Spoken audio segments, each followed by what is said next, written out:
était le marié. Ça fait 2 heures que ce crétin nous fait attendre. Musique. Je parierais n'importe quoi que ce lâche s'est dégonflé. Léa serra ses doigts contre la porte entr'ouverte de la salle de réception, luttant contre l'envie irrésistible de s'enfuir en courant. La voix grinçante de son oncle Marc couvrait les rires étouffés du groupe qui s'était formé près du bar. 200 personnes étaient réunies au pavillon Ledoyen à Paris, et elle pouvait entendre chaque foutu murmure comme s'il hurlait directement dans son oreille. La pauvre, tu imagines l'humiliation ?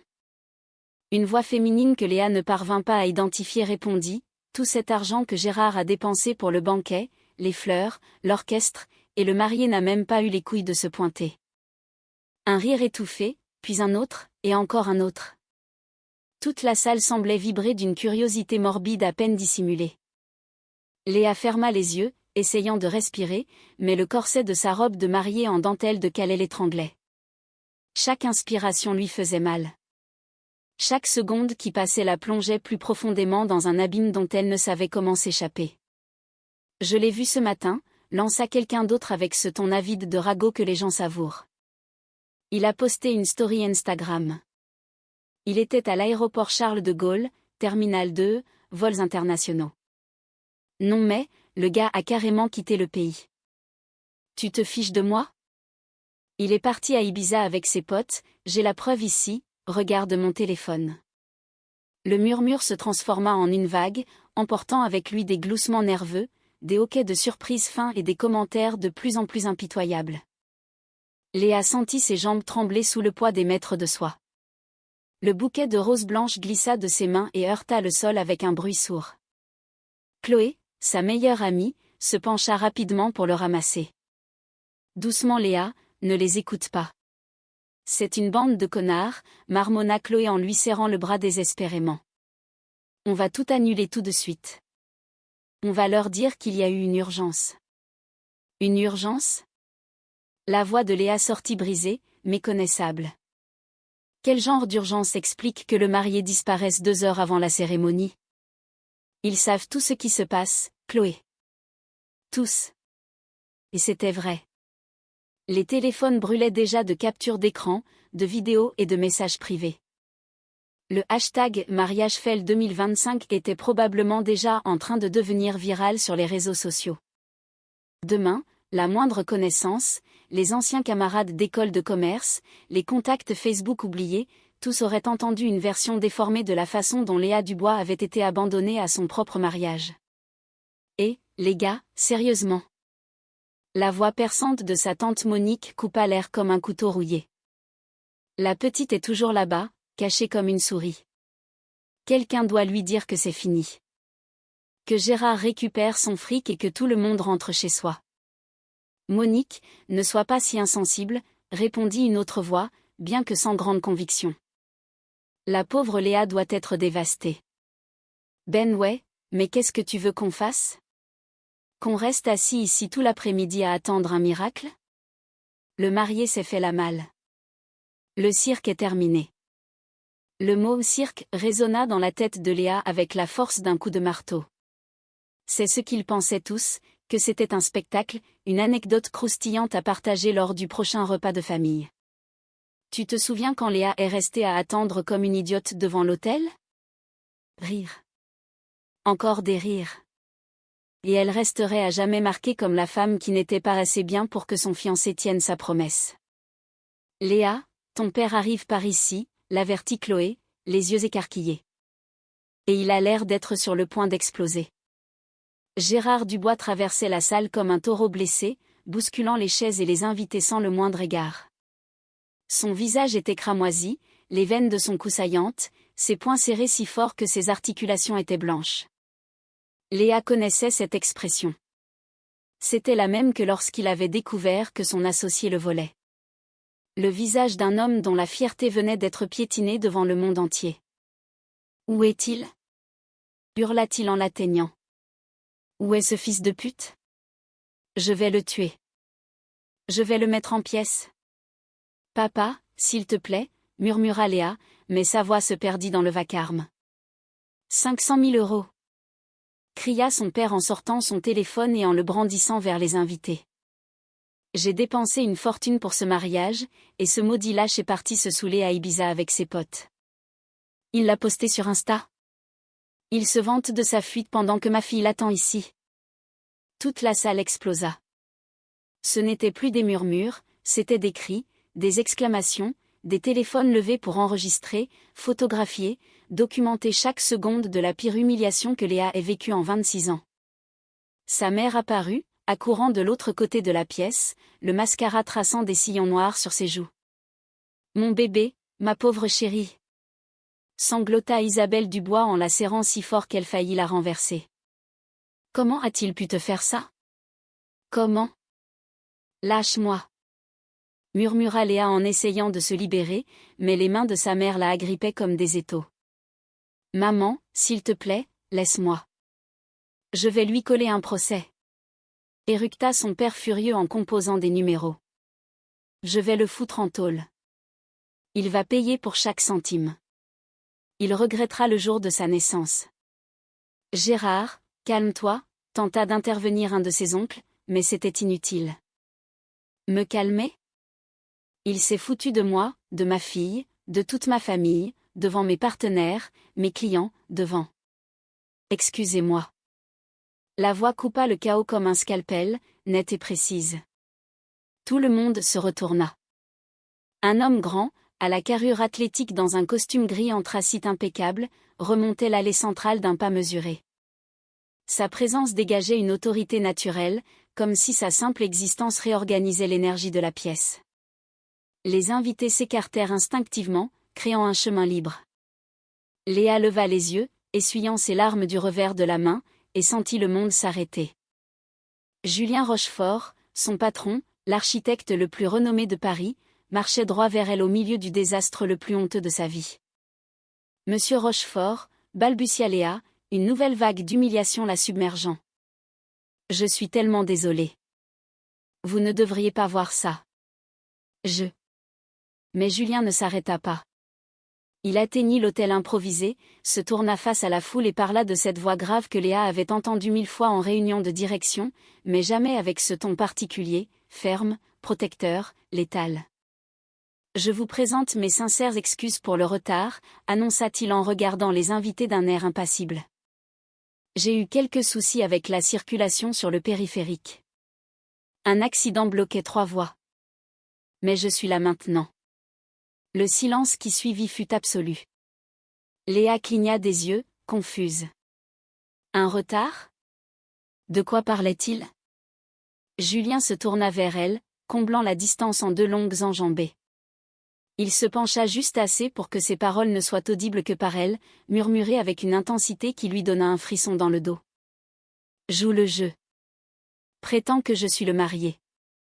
Léa ouvrit la bouche, mais aucun son ne sortit. Julien prit sa main gauche fermement, entrelaçant ses doigts aux siens avec une aisance déconcertante. Ses yeux sombres l'étudiaient avec la même concentration qu'il utilisait pour réviser des plans d'urbanisme, analysant chaque détail, calculant chaque variable. « Fais-moi confiance », ajouta-t-il si bas que les mots effleurèrent à peine l'air. « Ou laisse-moi faire ça pour toi.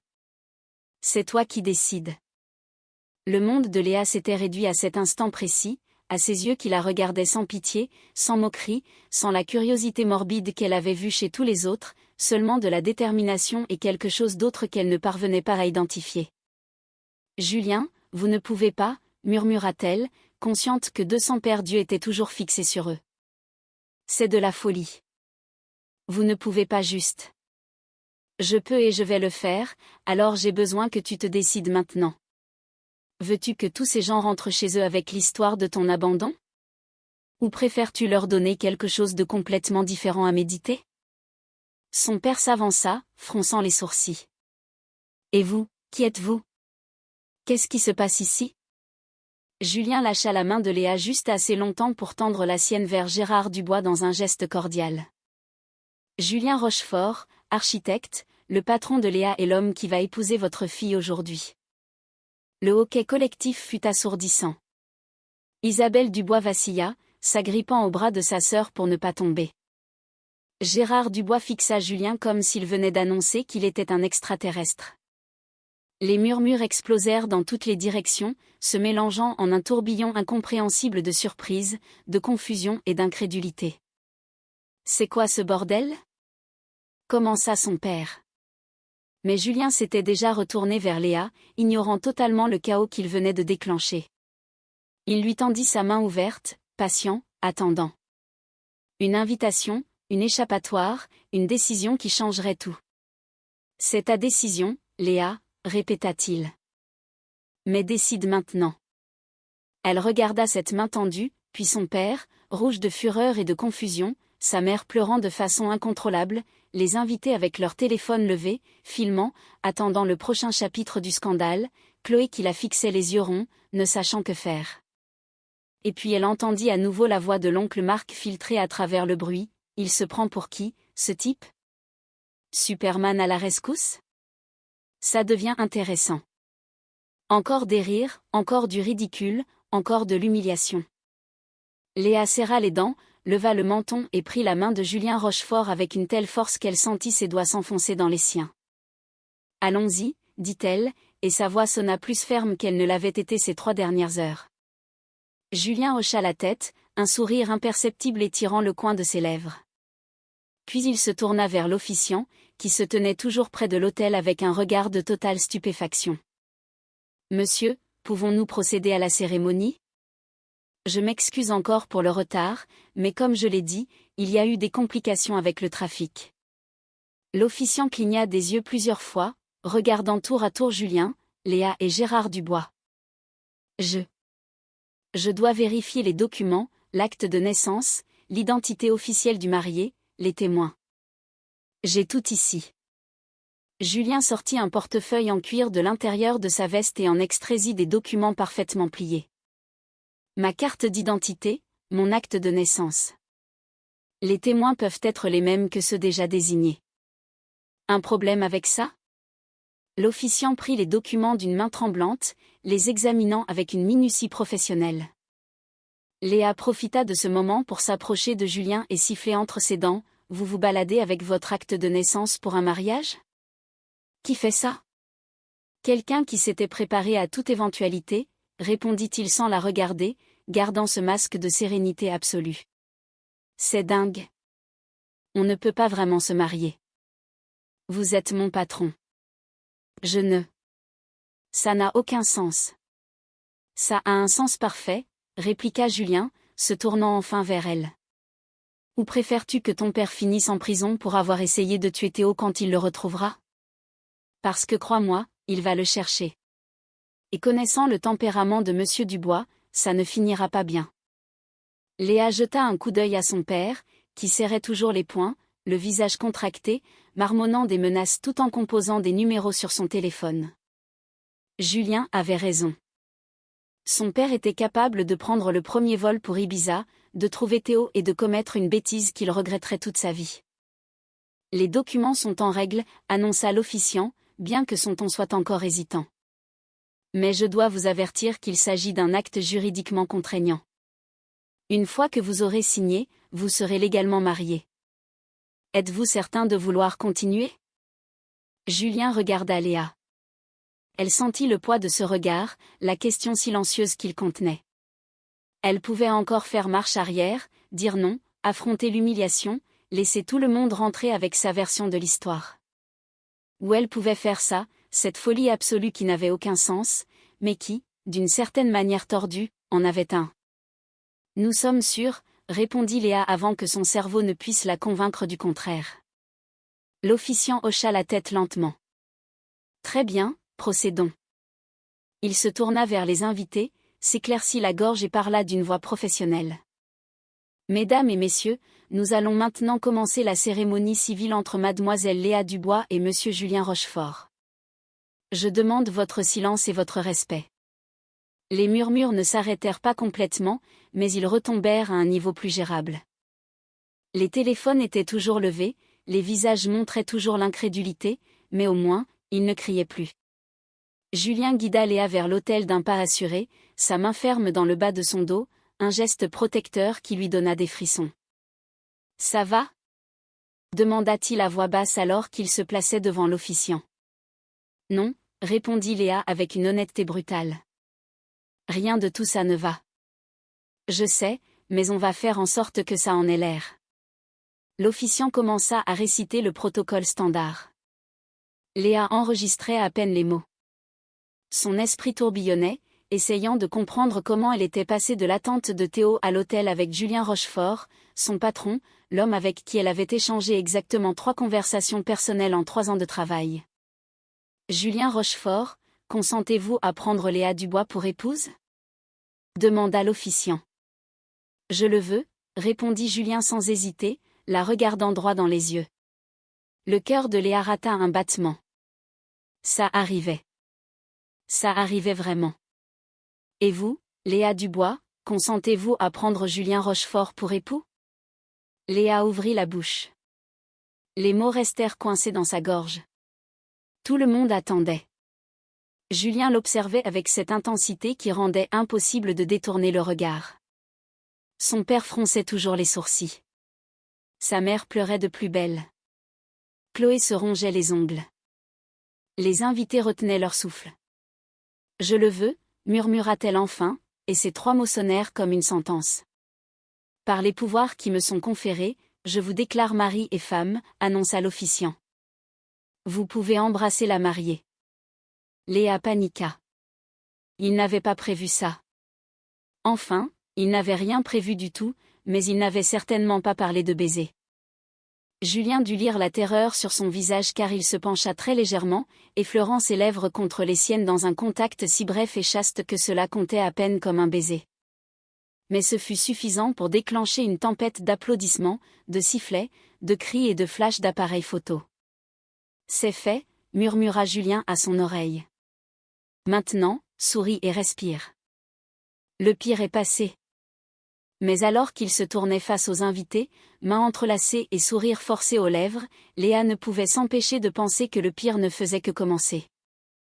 Les applaudissements résonnaient comme un tonnerre lointain alors que Léa essayait de réaliser ce qu'elle venait de faire. Mariée. Elle avait épousé Julien Rochefort, son patron, l'homme qu'elle connaissait à peine au-delà des réunions exécutives et des emails d'entreprise il y a 3 heures. Sa main tenait toujours la sienne fermement, l'ancrant à une réalité qui semblait totalement surréaliste. Félicitations, ma chérie. La mère de Léa s'approcha en trébuchant, tamponnant son mascara étalé avec un mouchoir trempé. Bienvenue dans la famille. Nous ne savions pas que Léa et vous. Sa voix se brisa avant qu'elle ne puisse finir sa phrase. Julien inclina la tête respectueusement, lâchant la main de Léa juste assez longtemps pour donner à Isabelle Dubois une brève accolade. Je suis vraiment désolé pour la confusion, madame. Tout s'est passé très vite entre nous. Nous ne voulions pas causer de problèmes. Des problèmes ? Gérard Dubois apparut derrière sa femme, le visage toujours rouge, mais sa fureur s'était transformée en perplexité. Jeune homme, vous me devez une explication. Ma fille était fiancée à un autre homme il y a 5 minutes, et maintenant il s'avère que... Papa, s'il te plaît, l'interrompit Léa, sentant la panique lui monter à la gorge. Pas maintenant. Il y a 200 personnes qui attendent. On pourra discuter plus tard. Son père la regarda comme si elle était une étrangère. Et peut-être qu'elle l'était. La Léa qu'il connaissait n'aurait jamais fait une chose pareille. Jamais elle n'aurait pris une décision aussi impulsive, aussi irrationnelle, aussi contraire à son caractère. Mais cette Léa-là n'avait jamais été plaquée à son mariage devant toute sa famille et ses amis. Votre père a raison de vouloir des réponses, intervint Julien calmement. Et je les lui donnerai. Mais comme l'a dit Léa, nous devons maintenant nous occuper de nos invités. Ils ont consacré du temps et des efforts pour être ici. Ce serait impoli de notre part de ne pas les remercier. La logique froide et raisonnable de Julien désarma tout argument. Gérard serra la mâchoire, hocha brièvement la tête et s'éloigna en marmonnant quelque chose d'inintelligible. Isabelle Dubois les regarda tous les deux avec des larmes aux yeux avant de suivre son mari. Léa expira l'air qu'elle ne savait pas avoir retenu. Respire, murmura Julien sans la regarder, gardant ce sourire poli tout en saluant les invités qui commençaient à s'approcher. Garde ton sang-froid. Encore quelques heures et c'est fini. Et après? Siffla Léa entre ses dents, forçant un sourire alors que sa tante Monique passait devant eux avec un regard suspect. Après, on avisera. Mais pour l'instant, j'ai besoin que tu agisses comme si c'était exactement ce que tu voulais. Chloé arriva en courant, ses talons claquant sur le sol en marbre. Léa, qu'est-ce qui vient de se passer? Tu as épousé ton patron? Tu es dingue? Probablement, admit Léa, sentant l'hystérie menacée de monter dans sa poitrine. Mais c'est fait, Chloé, j'ai signé. J'ai dit oui, c'est fait. Vous devez être Chloé, interrompit Julien, tendant sa main libre vers la meilleure amie de Léa. J'ai beaucoup entendu parler de vous. Léa parle de vous tout le temps. Chloé lui serra la main avec méfiance, l'étudiant comme s'il était un puzzle à résoudre. Je ne me souviens pas que Léa ait mentionné quoi que ce soit à votre sujet. Pas une fois. Nous préférions garder cela privé, répondit Julien sans sourciller. Vu les circonstances professionnelles, cela semblait le plus sensé. Ah bon, sensé? Parce que se marier par surprise au milieu d'un désastre, c'est tellement sensé. Chloé, s'il te plaît, supplia Léa. Pas maintenant. Son amie la regarda avec un mélange d'inquiétude et de frustration avant de soupirer. Très bien, mais toi et moi on va avoir une très longue discussion après ça. Compris? Léa était reconnaissante qu'au moins Chloé ne fasse pas de scène supplémentaire. Le coordinateur de l'événement s'approcha avec son bloc-notes, l'air considérablement plus soulagé qu'il y a 20 minutes. Monsieur et Madame Rochefort, pouvons-nous procéder à la réception? Le banquet est prêt. L'orchestre attend vos instructions, et les invités commencent à demander le toast. Julien consulta sa montre, une Patek Philippe qui coûtait probablement plus cher que la voiture de Léa. Allez-y. Tout est prévu. Parfait. Alors, si vous voulez bien m'accompagner dans la salle de bal principale. Les 30 minutes suivantes furent un flou de visages souriants, de félicitations forcées et de regards curieux. Léa serra plus de mains qu'elle ne pouvait en compter, reçut des embrassades de parents qu'elle connaissait à peine, et sourit jusqu'à ce que ses joues lui fassent mal. Julien se déplaçait à ses côtés avec une aisance déconcertante, répondant aux questions par des évasions élégantes, détournant les conversations inconfortables vers des sujets plus sûrs. « Ton mari est beau », lui murmura une cousine éloignée à l'oreille. « Et on voit qu'il a de l'argent. Regarde ce costume, ces chaussures. Cette montre doit valoir le prix de ma maison. » Oui, répondit automatiquement Léa, ne sachant que dire d'autre. Alors, comment vous vous êtes rencontrés? Parce qu'hier encore, tu me disais que tu épousais Théo et maintenant. C'est compliqué, coupa Léa. Excusez-moi, je crois que ma mère m'appelle.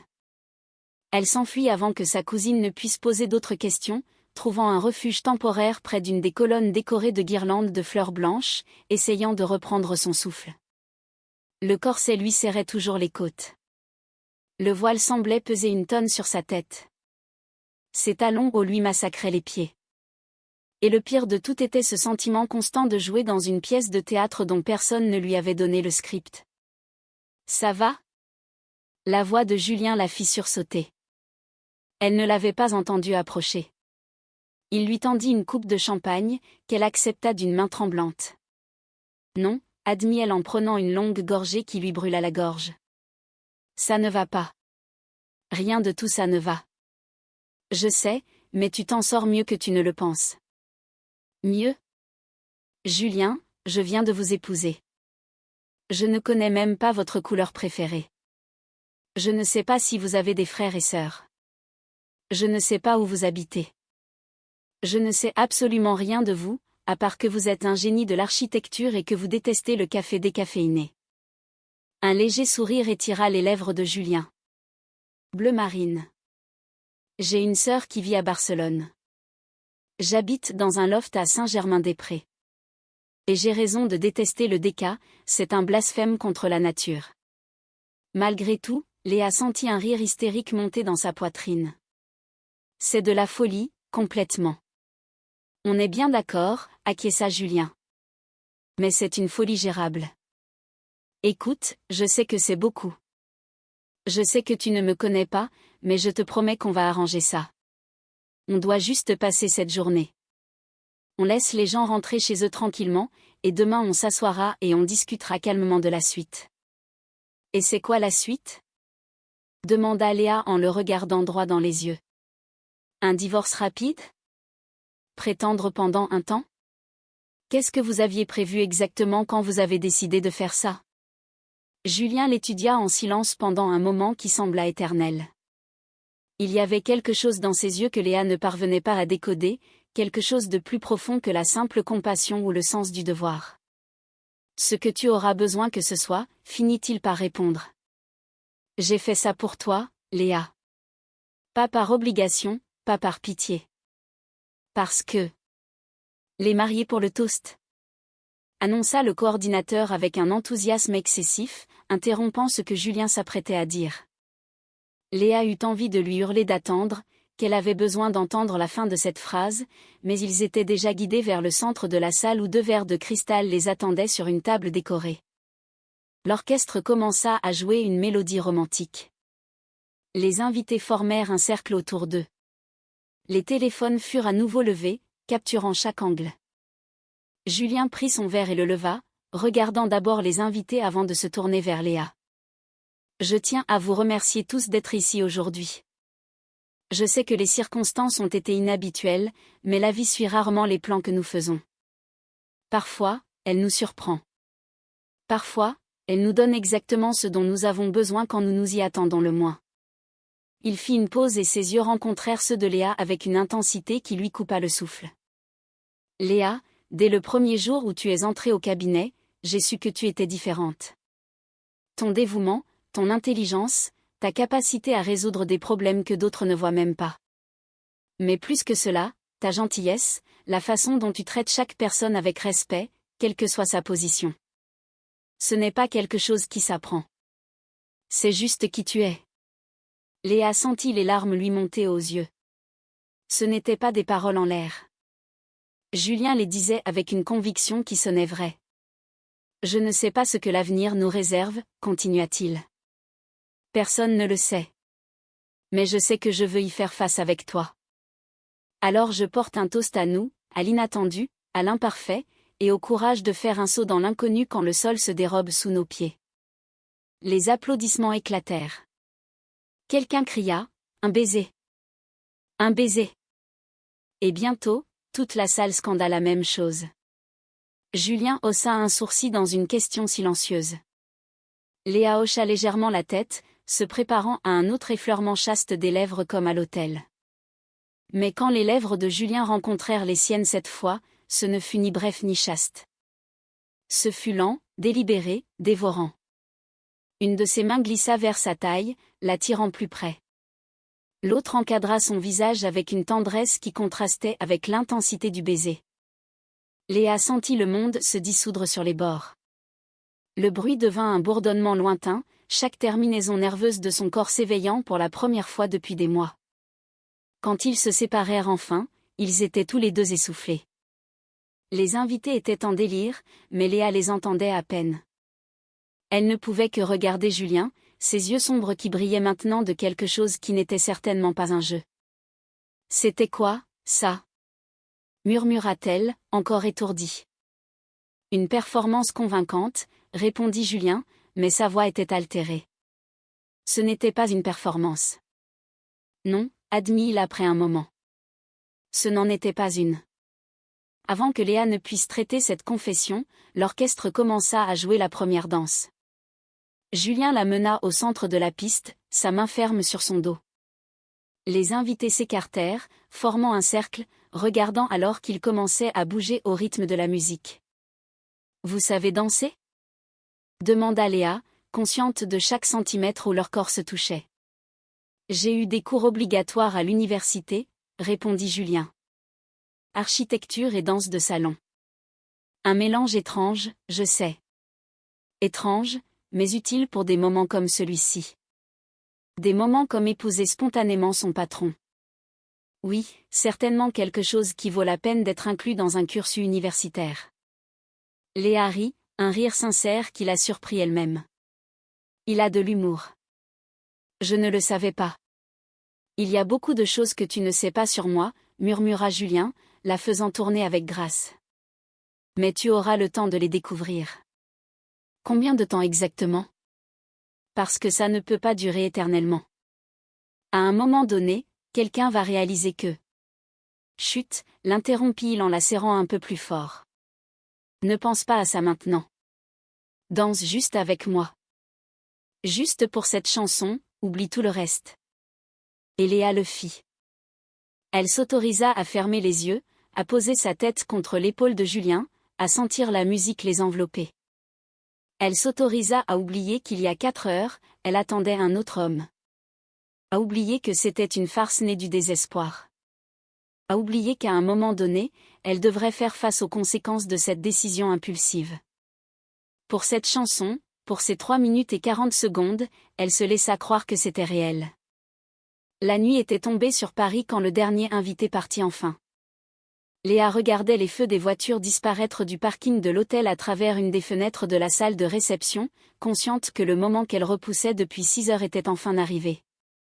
Il n'y avait plus de faux-semblants à maintenir, plus de sourires forcés. C'était juste elle et Julien, et une réalité qu'aucun d'eux ne savait comment affronter. « Tu veux que j'appelle ta famille ?» La voix de Julien brisa le silence derrière elle. « Ton père est parti assez contrarié. Peut-être qu'on devrait clarifier les choses avec eux ce soir. » Léa secoua la tête sans se retourner. « Non, pas ce soir. Je n'ai plus l'énergie pour d'autres confrontations aujourd'hui. » Les pas de Julien se rapprochèrent jusqu'à ce qu'elle puisse voir son reflet dans la vitre. Il se tenait à moins d'1 mètre. Il avait enlevé sa veste et desserré sa cravate. Les manches de sa chemise blanche étaient retroussées, révélant des avant-bras musclés. Léa détourna les yeux de l'image, sentant une chaleur inconfortable lui monter au cou. « J'ai réservé la suite nuptiale, » dit Julien. Le coordinateur a insisté. « Apparemment, c'est inclus dans le forfait que ton père a payé. » La suite nuptiale? Bien sûr, parce que c'était exactement ce qu'il manquait à ce désastre. Partager une chambre romantique avec l'homme qui était techniquement son mari, mais qui était encore pratiquement un étranger. « Je peux prendre une autre chambre si tu préfères, » ajouta-t-il rapidement comme s'il avait lu son malaise. « En fait, c'est probablement mieux. Je ne veux pas que tu te sentes forcé. » « Non, » l'interrompit Léa. « On a déjà fait assez de scènes pour aujourd'hui. Si le personnel nous voit dormir séparément notre nuit de noces, ce sera partout dans les potins de l'hôtel demain matin. » Julien hocha lentement la tête. « Alors, on partage la suite.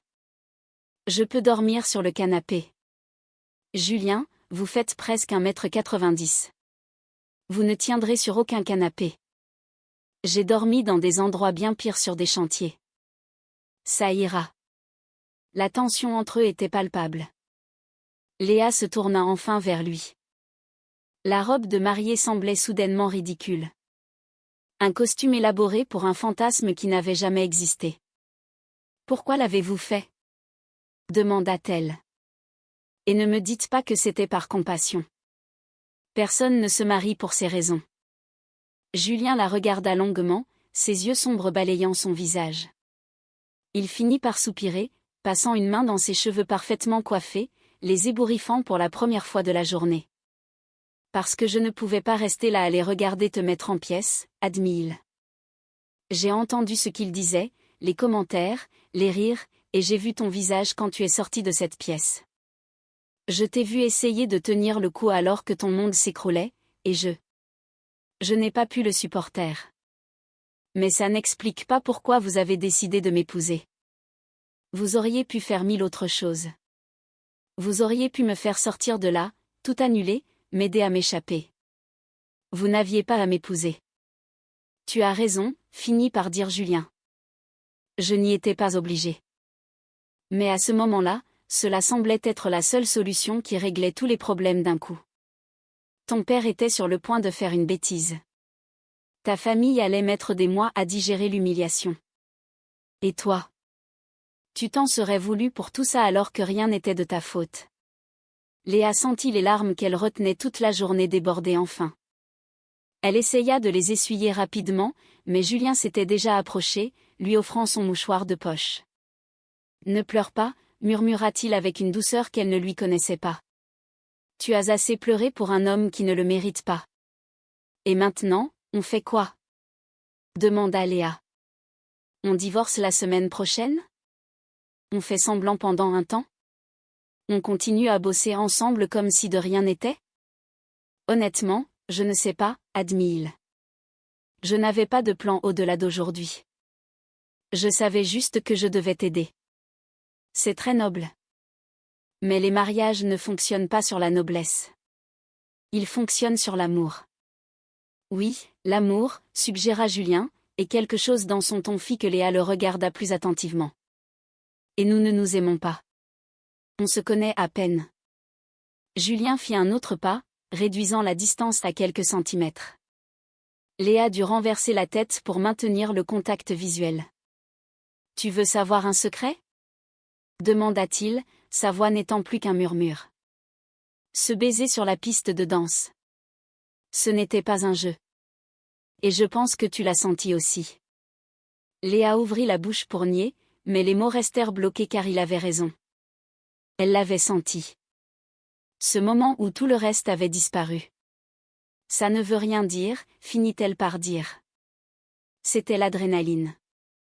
C'était de la chimie, suggéra Julien avec un sourire qui fit chavirer le cœur de Léa. Parce que c'est ce que c'était, Léa. De la chimie. Et ça, on ne peut pas le simuler. On ne peut pas le fabriquer. Ça existe ou ça n'existe pas. Vous êtes fou, murmura-t-elle en reculant. Il y a 12 heures, vous n'étiez que mon patron. Maintenant vous êtes mon mari et vous me parlez de chimie. Et tu as peur, l'interrompit Julien. Je comprends. Moi aussi. Mais ça ne change pas le fait qu'il y a quelque chose ici. Quelque chose qui vaut la peine d'être exploré. Exploré ? Léa laissa échapper un rire nerveux.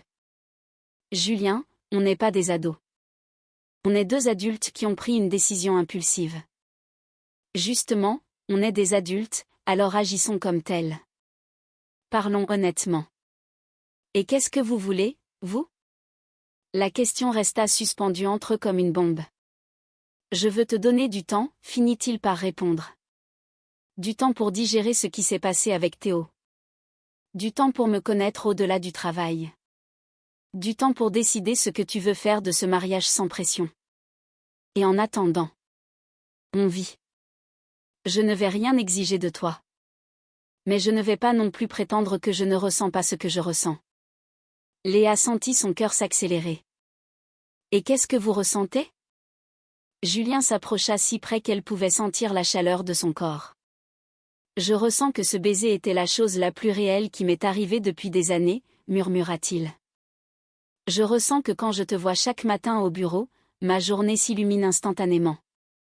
Je ressens que j'ai envie de connaître ton vrai rire tous les jours. Et je ressens que ce que j'ai fait aujourd'hui, ce n'était pas juste pour te sauver de l'humiliation. C'était aussi parce que l'idée qu'un autre homme te fasse du mal m'était insupportable. Le silence fut assourdissant. Léa pouvait entendre sa propre respiration saccadée.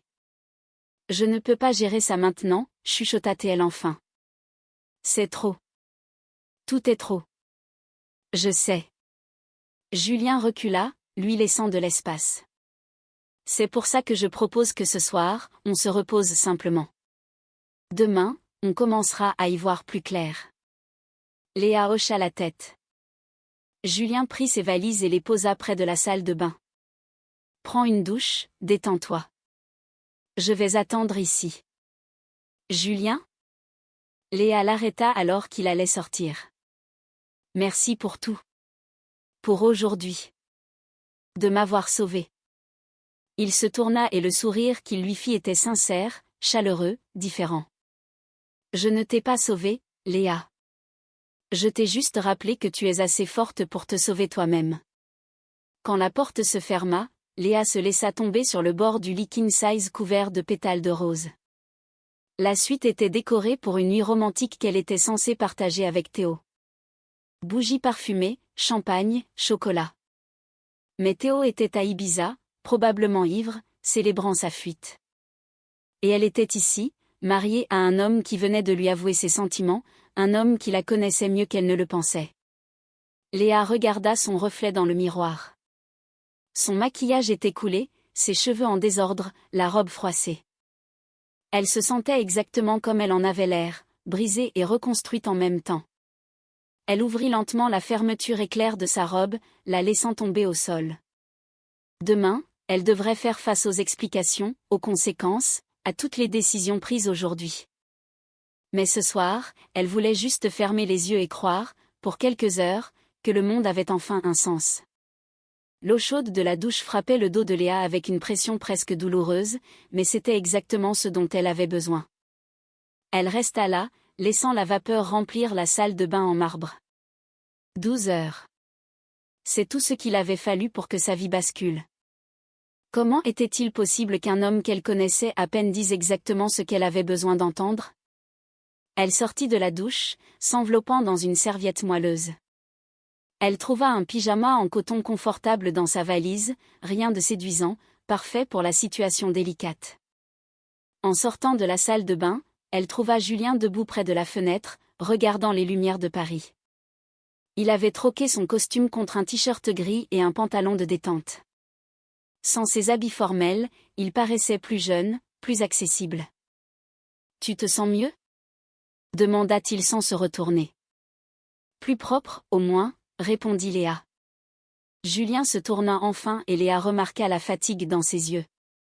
Il lui désigna le plateau de service qu'il avait commandé. « J'ai pensé que tu aurais faim. Tu n'as rien mangé à la réception. » Son estomac gronda en réponse. Il avait raison. « Merci, » murmura-t-elle en s'asseyant. Ils mangèrent en silence pendant les premières minutes. Un silence qui n'était pas inconfortable, presque complice. « Qu'est-ce que tu vas dire à ta famille demain ?» demanda Julien. Léa soupira. « La vérité, je suppose. Ou une version de celle-ci. Que Théo m'a quitté, que tu m'as aidé. Mais au bureau. Comment on va gérer ça? Tout le cabinet va être au courant. » Ils le sont probablement déjà, souligna Julien. Les réseaux sociaux vont vite. Demain matin, tout le monde au bureau aura vu au moins 3 versions différentes. Léa eut un haut le cœur. Ses collègues, les clients, ils sauraient tous qu'elle avait épousé son patron le jour même de son abandon. Et, la voix de Julien l'attira de sa panique. « Regarde-moi. On va gérer ça ensemble. Si quelqu'un a quelque chose à dire, il me le dira en face. Et si quelqu'un manque de respect envers toi, il aura affaire à moi. » La férocité protectrice dans sa voix remua quelque chose en Léa. Théo ne l'avait jamais défendu comme ça. « Pourquoi faites-vous ça ?» demanda-t-elle. « Pourquoi ça vous importe autant ?» Julien posa son verre et se pencha vers elle. « Parce que pendant 3 ans, je t'ai vu tout donner pour ce cabinet. Je t'ai vu arriver tôt, partir tard, résoudre des problèmes qui n'étaient pas de ta responsabilité. Et je t'ai aussi vu avec Théo. Chaque fois qu'il venait te chercher, je voyais comment il te parlait, comme si tu étais son assistante personnelle au lieu de sa partenaire. Je voyais comment tu t'effaçais quand il était là. » Ces mots frappèrent Léa de plein fouet parce qu'ils étaient vrais. « Je l'aimais, » chuchota-t-elle. « Aimais-tu l'homme ou l'idée de ce que tu étais censé être ?» demanda Julien doucement. Parce que de l'extérieur, on aurait dit une habitude, une peur de la solitude. On aurait dit que tu te contentais de moins que ce que tu méritais. Léa sentit les larmes monter, mais ce n'étaient pas des larmes d'humiliation, c'étaient des larmes de reconnaissance. Il me faisait me sentir petite, admit-elle. Julien se leva et s'agenouilla devant elle, prenant ses mains dans les siennes. Écoute-moi bien, Léa Dubois. Tu n'es pas petite. Tu es brillante, talentueuse et capable de choses que la plupart des gens n'imaginent même pas. N'importe quel homme qui ne voit pas ça, qui ne célèbre pas ça chaque foutu jour, ne mérite pas une seconde de ton temps. Elle sentit son cœur battre si fort qu'elle était sûre qu'il pouvait l'entendre. Je ne sais pas comment faire, confessa-t-elle. J'ai peur. Peur de quoi? Que ce soit trop beau pour être vrai. Que je me réveille demain et que je réalise que vous avez juste été gentil par pitié. Julien lâcha une de ses mains pour lui caresser la joue. Tu veux savoir ce que je vois quand je te regarde?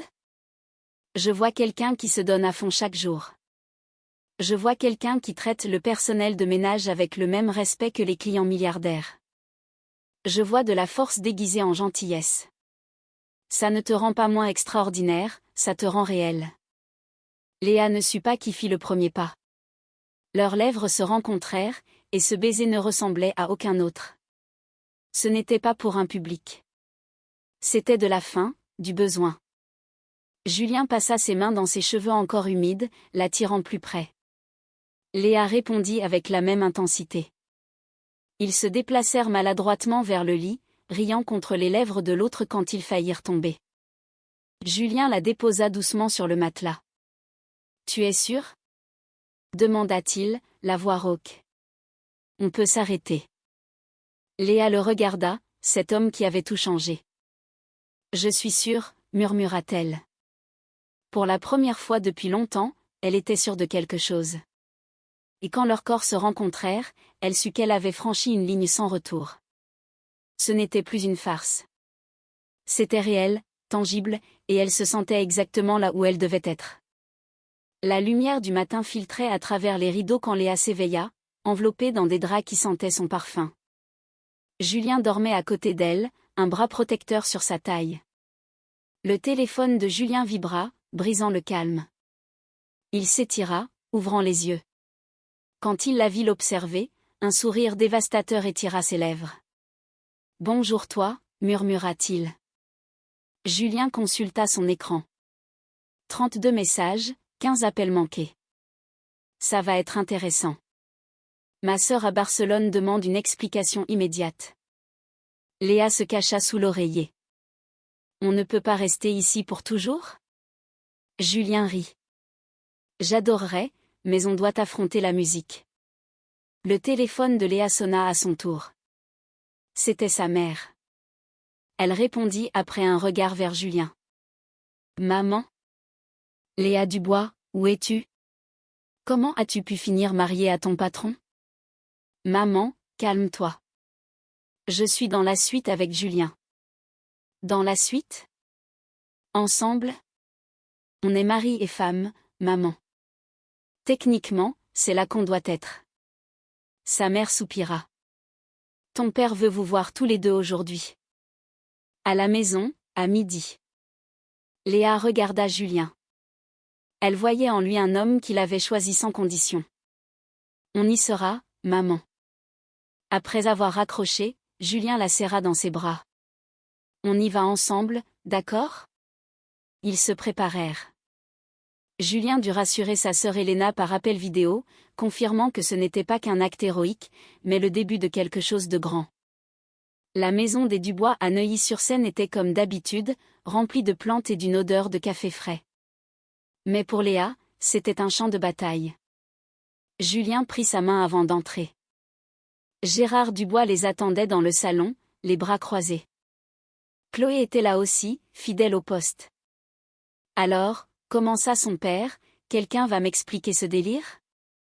Julien prit la parole avec calme, expliquant qu'il admirait Léa depuis des années et qu'il ne pouvait pas la laisser être détruite publiquement. Il avoua qu'il l'aimait, peut-être depuis longtemps sans l'admettre. Gérard révéla que Théo avait appelé, ivre et pleurant, voulant revenir. Je lui ai dit qu'il était trop tard, dit Gérard avec un sourire féroce. Que ma fille était mariée à un homme qui avait eu le courage de se pointer. Léa éclata de rire à travers ses larmes. Julien proposa même de changer Léa de département au bureau pour éviter tout conflit d'intérêts et lui offrir la promotion de chef de projet qu'elle méritait.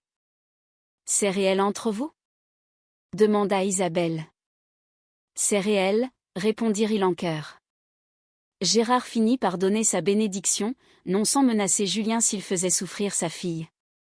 Ils passèrent l'après-midi à discuter, à reconstruire les liens. Quand ils repartirent enfin, le soleil se couchait sur la skyline parisienne. Julien ne démarra pas tout de suite. « Ça va ? » « Mieux que jamais, » répondit-elle. Ils s'embrassèrent alors que Paris s'illuminait, scellant une promesse née dans le chaos mais renforcée par la vérité. Léa était allée à son mariage pour épouser le mauvais homme, mais elle avait fini avec le bon, celui qu'il aimait pour ce qu'elle était. Et alors qu'ils roulaient vers leur avenir, ils savaient tous les deux que cette histoire ne faisait que commencer. Quelle incroyable tournure des événements! Cette histoire nous rappelle que parfois, les pires catastrophes de notre vie sont en réalité des bénédictions déguisées. Léa pensait que sa vie était finie au moment où Théo l'a abandonnée au pavillon Ledoyen, mais c'est précisément ce vide qui a permis à Julien Rochefort de prendre sa place. Ce qui est fascinant ici, c'est le contraste entre la lâcheté de Théo, qui fuit ses responsabilités à Ibiza, et la détermination de Julien, qui n'hésite pas à lier sa vie et sa réputation à celle de Léa pour la protéger. On voit bien que Julien n'a pas seulement agi par impulsion, ses sentiments étaient enfouis depuis 3 ans, et ce scandale n'a été que le catalyseur nécessaire pour qu'il sorte de sa réserve de « patron ». La réaction de Gérard, le père de Léa, est aussi très touchante. Malgré sa colère initiale, il reconnaît immédiatement la valeur d'un homme qui assume face à celui qui s'est enfui. C'est une belle leçon sur la valeur de soi-même. Léa a dû perdre l'homme qui la faisait se sentir petite pour trouver celui qui la célèbre et l'encourage à briller. Cette romance imprévue entre une assistante talentueuse et un architecte de renom prouve que l'amour ne suit aucun calendrier et que le courage est souvent récompensé. Julien a pris un risque immense pour sauver l'honneur de Léa, et en retour, il a trouvé la femme qu'il aimait en secret. C'est le genre de récit qui nous redonne foi en l'imprévu et en la force des liens sincères face au jugement des autres. Et vous, qu'en pensez-vous? Auriez-vous eu le courage de Léa d'accepter la proposition de Julien devant tout le monde, ou auriez-vous préféré quitter la salle seule? Selon vous, un mariage né d'un tel pacte de circonstances peut-il vraiment durer sur le long terme? Dites-moi ce que vous feriez à sa place dans les commentaires.